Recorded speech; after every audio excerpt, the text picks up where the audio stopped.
Hi, and welcome to the Betta Blinds how-to video guide. Today I'm going to show you how to set up for the new builder's range bracketing for a link code 1. So let's get started. So put your brackets up. Link code 1, chain drive bracket will be on the left hand side. Middle support bracket with a large hole like so will be in the middle. And over to the right hand side will be a standard roller blind bracket like this one here. So here's your componentry for your link blind, looks like so. Take this one out, 2 turns. When it locks in place, it's a link blind.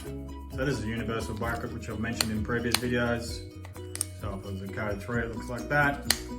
Code 1 or 2 looks like this.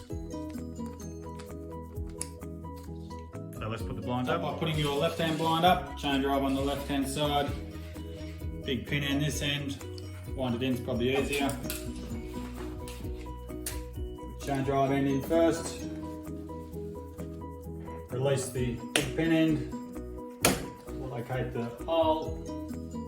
There's your left hand blind. So I'll put up the right hand blind.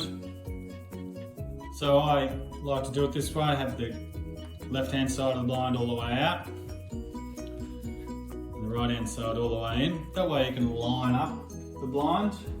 I'm obviously doing it one-handed here, but on site we'll do it 2 hands. So put the pin in place. Once it's in place, don't engage the gear. Then what you can do is you can wind it up, get the bottom rail pretty close and then push and engage the gear. So now it won't move, and then the right hand end, just push it in, locate in the pin.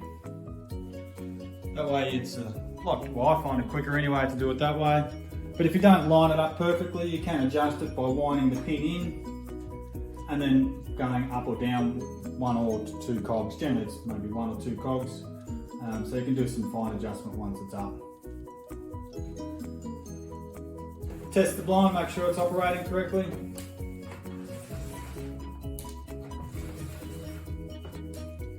So that is how you install the new builder's range bracket into a link code 1. Thank you very much for watching this video. Hope it helped. Have a great day.